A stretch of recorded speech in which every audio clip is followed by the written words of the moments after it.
9 سال بعد اللہ تعالیٰ مجھے اولاد کی نعمت سے نواز رہے تھے۔ میری طبیعت کی خرابی کی وجہ سے بہن کی گونگی بیٹی کو کام کے لیے بلا لیا، جس کی عمر صرف 14 سال تھی۔ میں دوائیوں کی وجہ سے دیر تک سوتی رہتی۔ ردا مجھے کچھ بتانے کی کوشش کر رہی تھی، لیکن میں جان نہ سکی۔ مگر ایک دن صبح اٹھ کر جب میں نے ردا کے خون آلود کپڑے دیکھے تو میرے قدموں کے نیچے سے زمین نکل گئی، کیونکہ میرے ہی گھر میں سر تھامے بیٹھی ہوئی تھی۔ صبح سے کام کر کر کے میری کمر تختہ ہو گئی تھی۔ گھر میں کام کرنے والا بھی کوئی نہیں تھا، ساری ذمہ داری میرے ہی سر پر تھی۔ لیکن یہ مسئلے کا حل نہیں تھا۔ ڈاکٹر نے مجھے مکمل بیڈ ریسٹ کا کہا تھا، کیونکہ 9 سال بعد اللہ تعالیٰ مجھے اولاد سے نواز رہا تھا۔ عمر بھی تھوڑی بڑھ چکی تھی، اسی لیے میں زیادہ کام نہیں کر سکتی تھی۔ لیکن شوہر سے کہتے ہوئے نہ جانے کیوں مجھے جھجک ہو رہی تھی کہ آپ ایک ملازمہ رکھ دیں۔ کہنے کو شوہر بہت اچھے تھے، خیال رکھنے والے اور سمجھنے والے، لیکن ہر بیوی کی طرح میں بھی اپنے شوہر کو لے کر کافی جذباتی تھی۔ ان کو کسی اور کے ساتھ دیکھنا مجھے گوارا نہیں تھا۔ ملازموں کو لے کر میں نے کئی لوگوں سے سن رکھا تھا کہ کچھ عورتیں اچھی نہیں ہوتی، آ کر آپ کی غیر موجودگی میں آپ کے ہی شوہر کو پھنسا لیتی ہیں۔ انہی باتوں کی وجہ سے میں کافی پریشان تھی۔ ابھی مجھے بیٹھے کچھ ہی دیر گزری تھی کہ میری بہن کا فون آنے لگا۔ میں نے ایک بیزار نگاہ موبائل پر ڈالی۔ اس وقت اتنی تھک گئی تھی کہ کسی سے بات کرنے کو دل نہیں چاہ رہا تھا، مگر میں نے سر جھٹک کر فون ریسیو کر لیا۔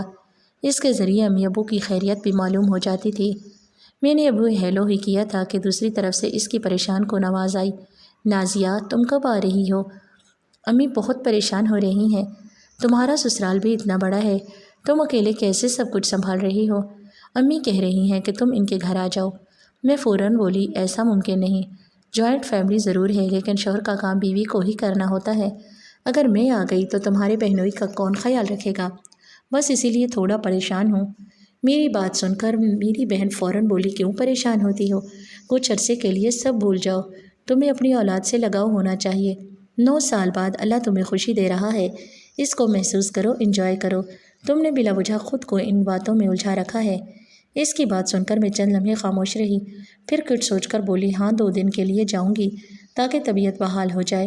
کام کر کے میرے ہاتھ شل ہو گئے ہیں، کچھ ایسا ہو جائے کہ میں اپنے سسرال میں بھی رہوں اور مجھے زیادہ کام بھی نہ کرنا پڑے۔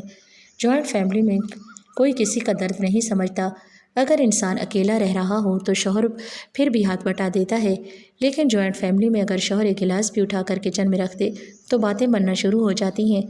میری بات سن کر چند لمحے بعد بہن بولی اچھا ایک کام کرو، کوئی ملازمہ رکھ لو، تمہارے شوہر کے لیے ملازمہ افورڈ کرنا کوئی مشکل بات نہیں۔ اللہ کا دیا سب کچھ ہے تمہارے پاس، ملازمہ رکھ لو گی تو آسانی ہو جائے گی اپنے کام کے لیے۔ پر مائنڈ رکھ لو، جو کام کرتی رہے گی وہ ملازمہ کر دیا کرے گی، اور مجھے نہیں لگتا کہ تمہاری ساس یا جیٹھانی دیورانی کو کوئی مسئلہ ہوگا۔ تمہاری جیٹھانی کے پاس ایک میڈ آئی تھی جب وہ حاملہ تھی۔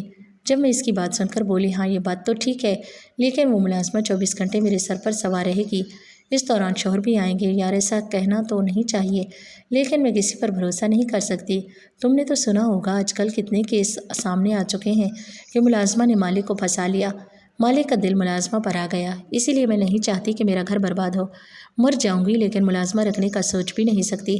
میری بات سن کر بہن فوراً ڈانٹتے ہوئے بولی بے وقوف ہو تم، بلا وجہ خود کو تھکا رہی ہو، تمہاری عمر ہی کتنی ہے جو ان باتوں کو سوچنے میں لگ گئی ہو؟ ابھی صرف اپنی صحت کا خیال رکھو۔ اور مجھے نہیں لگتا کہ ایسا کچھ ہوتا ہے، پہلے زمانے میں ایسا پھر بھی ہو جاتا تھا، لیکن تمہارا شوہر پڑھا لکھا انسان ہے، بھلا وہ کیوں آنکھ مٹکا کرے گا؟ اور وہ تم سے کتنی محبت کرتا ہے یہ سب کے سامنے ہے، لیکن پھر بھی میرا دل مطمئن نہیں ہوا۔ میں نے بات گھما کر پھرا کر ختم کر دی، لیکن کہتے ہیں نا ایک بہنی آپ کا درد محسوس کر سکتی ہے۔ اس نے بھی 4 بچے جنم دیے، اسے معلوم ہے یہ وقت کتنا حساس ہوتا ہے۔ رات تک اس کی دوبارہ کال آئی، میں اپنے شوہر کے ساتھ ان کے قریب بیٹھی مووی دیکھ رہی تھی۔ میں نے حیران ہو کر موبائل دیکھا کہ ایک وقت میں 2 بار میں نے کال ریسیو کی تو وہ بولی کیسی طبیعت ہے، اب کیسا محسوس کر رہی ہو؟ اس کی بات سن کر میں مسکرائی، آپ بتائیں کیا اسے ہاں بول دوں؟ میری بات سن کر میرے شوہر چند لمحے خاموش رہے اور پھر مجھے دیکھتے ہوئے بولے دیکھو یہ تمہارا مسئلہ ہے، مگر ادا کافی اچھی بچی ہے، کافی گھریلو ہے، کام بھی سارے آتے ہیں اور سلیقہ بھی مند بھی بہت ہے، امی کو بھی کوئی اعتراض نہیں ہوگا، اور اچھی بات ہے تمہاری اپنی بھانجی تمہارے قریب ہوگی، تم اس سے اپنا دکھ درد بھی بیان کر سکتی ہو۔ اس وقت میں تو کسی اپنے کا سہارا چاہیے ہوتا ہے۔ شوہر کی بات سن کر میرا دل تھوڑا مطمئن ہو گیا۔ اگر انہیں کوئی اعتراض نہیں تھا تو کیوں مجھے ہوتا؟ میں نے فوراً ہی ہولڈ سے موبائل ہٹایا اور اپنی بہن کا شکریہ ادا کر کے اپنی طرف سے رضامندی دے دی۔ وہ کچھ کہتی اس سے پہلے ہی میرے شوہر بلند آواز میں بولے، آپ پریشان نہیں ہونا، میں خود ردا کو شام میں لینے کے لیے آ جاؤں گا۔ کام سے واپسی پر ردا کو لیتا ہوا آؤں گا، آپ آئیں گی پھر جائیں گی، چھوٹے بچے بھی ہیں۔ میرے شوہر کی بات سن کر میری بہن فوراً بولی، ارے ہاں میں یہی بولنے والی تھی، ابھی میرا تمہاری طرف آنے کا کوئی ارادہ نہیں ہے اور نہ ہی ممکن ہے، بس ردا کو کسی بھی طرح بلا لو، میں اس کا سامان وغیرہ باندھ دوں گی۔ جبکہ میں جی بول کر فون بند کر چکی تھی۔ اگلی صبح کا سورج پوری آب و تاب سے روشن ہوا۔ روزمرہ کے کام میرے حصے کے بڑی مشکل سے کیے میں نے۔ ایک دو بار میری دیورانی نے بڑے پن کا مظاہرہ کر کے مجھے کرسی پر بھی بٹھایا، لیکن مجھے معلوم تھا کہ آج کر کے ساری زندگی نہیں گزرنی، اسی لیے میں نے اس کی مدد لینے سے گریز کیا اور خود ہی کھڑی ہو کر برتن وغیرہ صاف کرنے لگی۔ ابھی کچھ ہی دیر گزری تھی جب گھر کی ڈور بیل ہوئی۔ ہم سمجھے شاید پانی والا یا کچرے والا آیا ہوگا، مگر گھر کا مرکزی دروازہ کھلا اور کوئی اندر داخل ہوا، یعنی کوئی گھر کا فرد ہی تھا جس کے پاس چابی بھی موجود تھی۔ میں کچن سے باہر آئی تو میرے چہرے کی مسکراہٹ کھل اٹھی۔ سامنے ہی میری بھانجی کھڑی ہوئی مسکرا رہی تھی۔ فوراً ہی بھاگ کر وہ میرے قریب آئی اور میرے گلے سے لگتے ہوئے اشارہ کر کے بتانے لگی کہ خالو وقت سے پہلے ہی آ گئے، میں نے سامان پہلے ہی تیار کر لیا تھا، اسی لیے مجھے مشکل نہیں ہوئی۔ آپ کیسی ہو؟ اس کے پوچھنے پر مجھے بڑا لاڈ آیا۔ میں نے جھک کر اس کے ماتھے پر پیار کیا اور اسے دیکھتے ہوئے بولی، ہاں میری لاڈو میں بالکل ٹھیک ہوں، تم کیسی ہو؟ جبکہ وہ بھی اشارے سے خوش اور ٹھیک ہونے کا پتہ دے رہی تھی۔ اسی وقت میرے شوہر اس کا سامان لیے اندر آ گئے۔ چہرے پر غضبناک تاثرات تھے۔ وہ سامان کو ایک طرف پھینکتے ہوئے کافی غصے میں بولے، ردا اپنا سامان آپ کو خود لے کر آنا چاہیے تھا، بلا وجہ مجھے بھی اندر آنا پڑا۔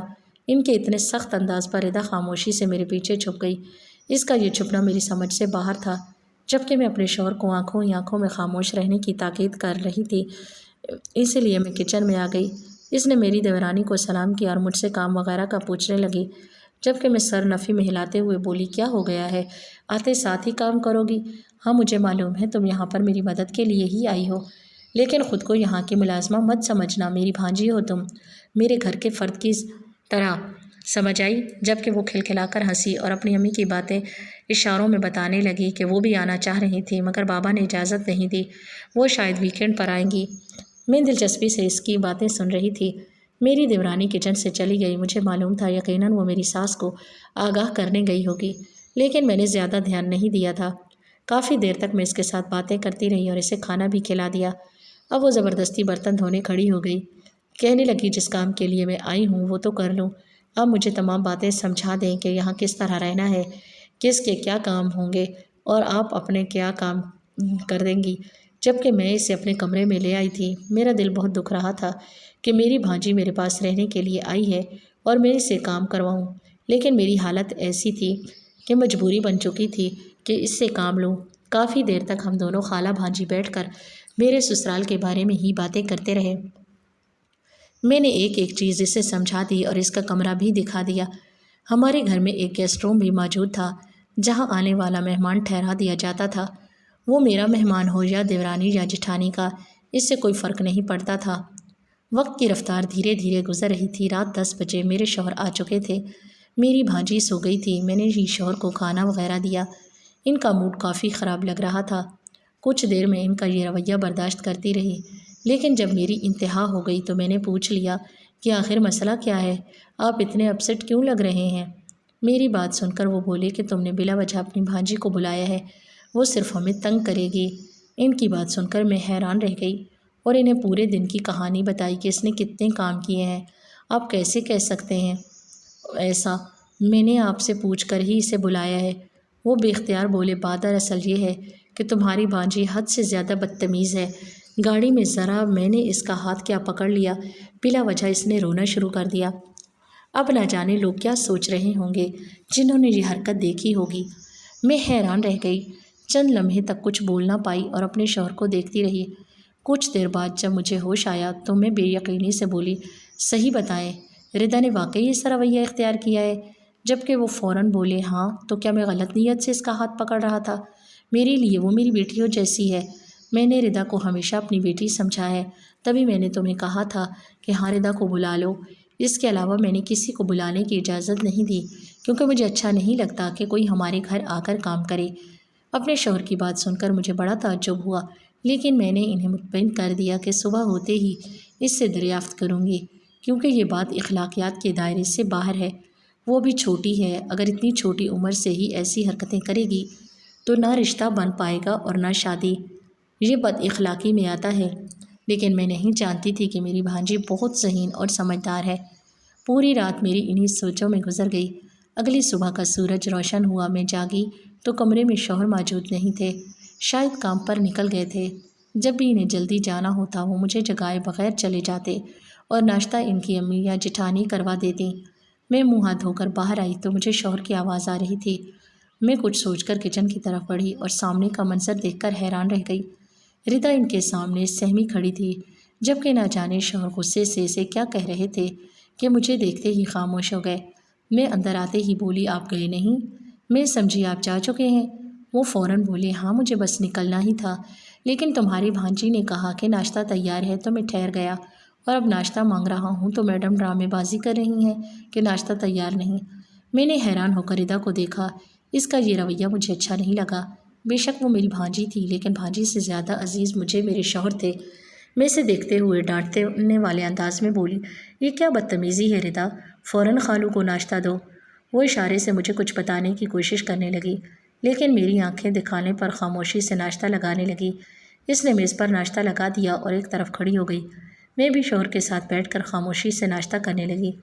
دل میں ایک بار خیال آیا کہ اس سے پوچھ لوں کہ تم نے ناشتہ کیا ہے یا نہیں، مگر مجھے اس پر اتنا غصہ آ رہا تھا کہ میں نے پوچھنے کی زحمت بھی نہ کی، اور یہی میری سب سے بڑی خطا ثابت ہوئی تھی۔ میرے شوہر ناشتہ وغیرہ کر کے میرا سر چوم کر چلے گئے تھے۔ ردا پاس ہی کھڑی ہوئی تھی۔ نہ جانے مجھے کیا ہوا کہ اچانک ہی میں نے اس کا ہاتھ تھام کر کرسی پر بٹھایا اور آنکھیں دکھاتے ہوئے بولی، دیکھو ردا، بے شک تم یہاں پر میرے لیے ہی آئی ہو، لیکن تمہارے خالو تمہاری پہلی ترجیح ہونا چاہیے۔ تم ان کا بے حد خیال رکھو گی۔ اگر تمہاری طرف سے مجھے کوئی بھی شکایت ملی تو یاد رکھنا، میں تمہارے ساتھ اچھا رویہ نہیں رکھوں گی۔ اگر وہ تمہارا ہاتھ پکڑ رہے ہیں، تم سے بات کر رہے ہیں یا تمہیں کسی بات پر ڈانٹ رہے ہیں تو تم کچھ نہیں کہو گی، وہ بڑے ہیں، یہ سب کر سکتے ہیں، وہ تمہیں اپنی بیٹی مانتے ہیں، الٹا سیدھا سوچنے کی ضرورت نہیں۔ اب جاؤ، یہ برتن واش کر دو اور خالو کا ایک ڈریس بھی پریس کر دینا تاکہ کل انہیں پریشانی نہ ہو۔ تم یہاں میری خدمت کے لیے لائی گئی ہو تو بہتر ہے کہ اپنے کام سے کام رکھو۔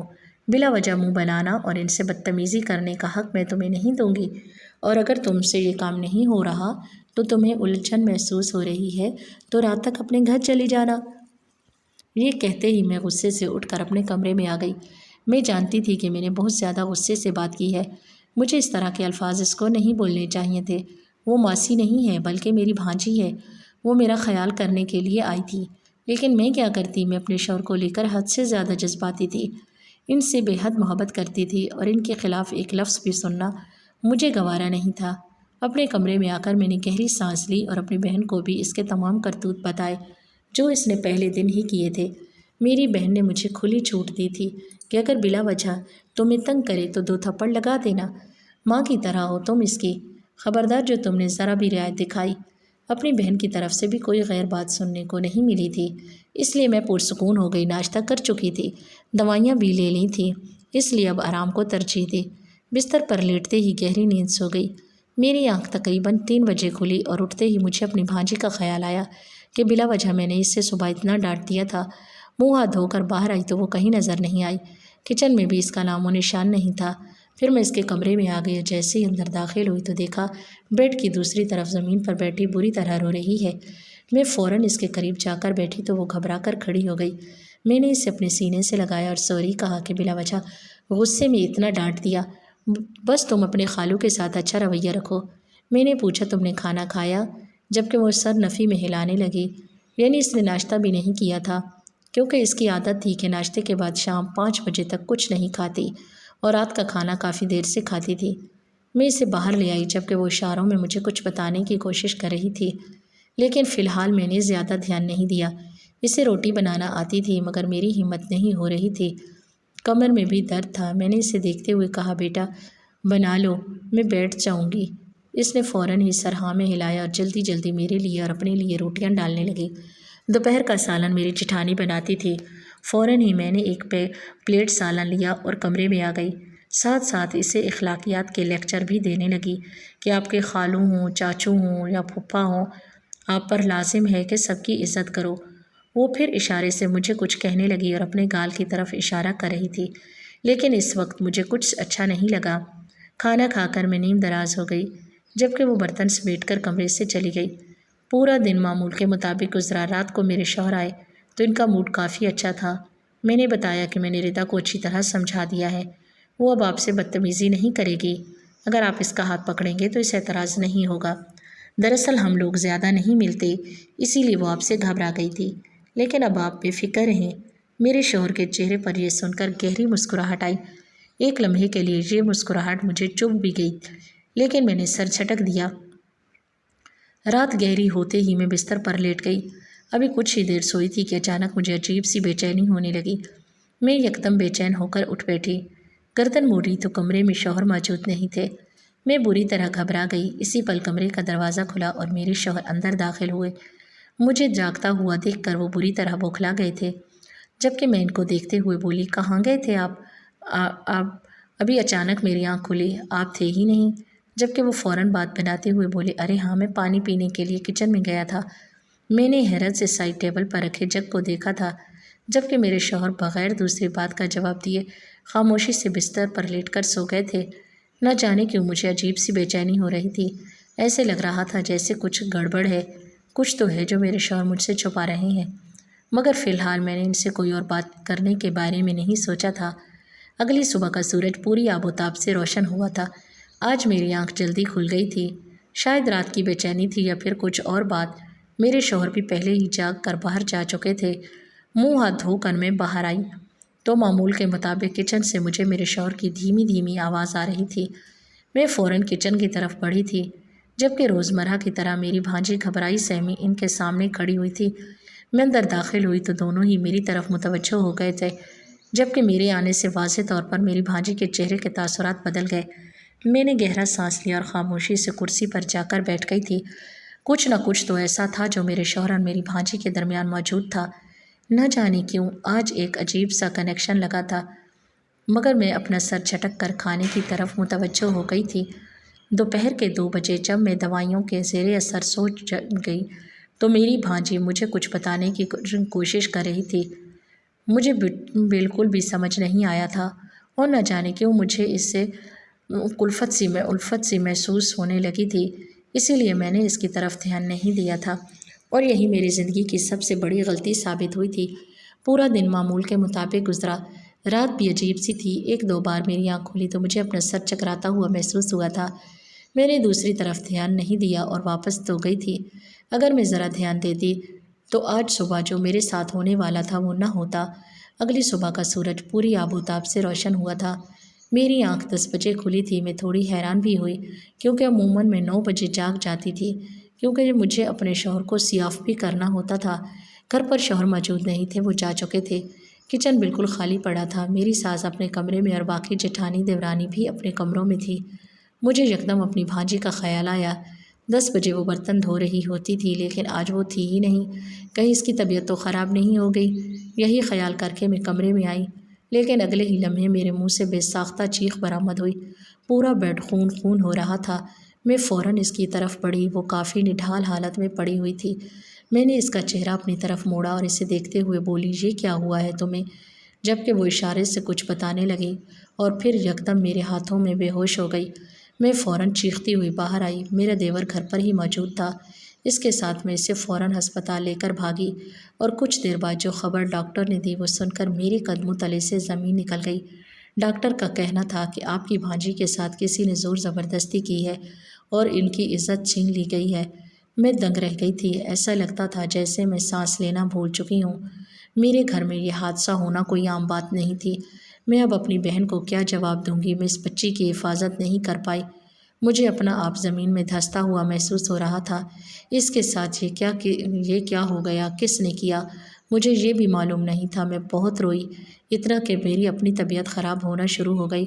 میری بہن نے آ کر مجھے بہت الزام دیے کہ تم نے میری بیٹی کی زندگی تباہ کر دی، تم نے اپنے گھر بلایا تھا تو کم از کم میری بچی کی حفاظت کرتی۔ جب کہ میرا سر اس کے سامنے جھک گیا، میں نے اپنی بھانجی سے اکیلے میں ان تمام باتوں کا تذکرہ کیا اور اس سے پوچھا کہ جو تمہارے ساتھ کس نے کیا ہے، اور پھر جو نام اس نے مجھے پیپر پر لکھ کر دیا وہ پڑھ کر میرا وجود ختم ہوتا ہوا محسوس ہوا۔ اس کے ساتھ زور زبردستی کرنے والا کوئی اور نہیں بلکہ میرا اپنا شوہر تھا۔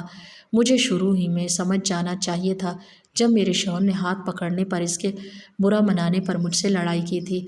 میں کافی دیر تک بالکل سن بیٹھی رہی۔ جس کنڈیشن میں تھی اس وقت میرا سٹریس لینا بنتا نہیں تھا، لیکن حالات اتنے پیچیدہ ہو چکے تھے کہ اب مزید اس آدمی کے ساتھ رہنا میرے بس سے باہر تھا۔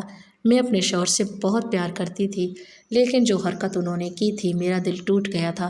ایک 14 سال کی بچی جس کو ابھی دنیا کی سمجھ بھی نہیں آئی تھی، اس کا بچپن میرے شوہر نے چھین لیا تھا۔ میں اس درندے کے ساتھ رہ نہیں سکتی تھی۔ میں نے اگلے دن ہی ان سے طلاق لے لی اور اپنی ماں کے گھر آ گئی۔ امی اور بہنوں کو بھی کوئی اعتراض نہیں ہوا، سب نے میرا بہت خیال رکھا اور ٹھیک 3 ماہ بعد اللہ نے مجھے بیٹی سے نوازا۔ اس دن میں خوب روئی تھی، بس مجھے ایک ہی ڈر تھا کہ اے رب مکافات مت کرنا، میری معصوم بچی کو معاف کر دینا۔ اس کے باپ نے جو گناہ کیا وہ اس کے سر پر میری بچی کے ساتھ نہ ہو۔ انہوں نے کسٹڈی لینے کی بہت کوشش کی، لیکن جب میں نے کورٹ میں تمام مدعا بیان کیا تو بیٹی کی کسٹڈی میرے حوالے کر دی گئی۔ میں اب خوش ہوں، اکیلی ہوں، لیکن مطمئن ہوں کہ میں اپنے ضمیر پر بوجھ لیے نہیں بیٹھی۔ میری بھانجی کے ساتھ جو ہوا میں نے اس کا انتقام لیا۔ میں اپنی بیٹی کی شکل بھی اپنے شوہر کو نہیں دیکھنے دیتی، کیونکہ وہ اس قابل ہی نہیں ہے کہ بیٹی کے باپ بن سکے۔ دوستو، آپ کو ہماری آج کی کہانی کیسی لگی؟ کمنٹ باکس میں اپنی قیمتی رائے کا اظہار لازمی کیجیے گا۔ کہانی اچھی لگی ہو تو ویڈیو کو لائک کریں، چینل کو سبسکرائب کریں۔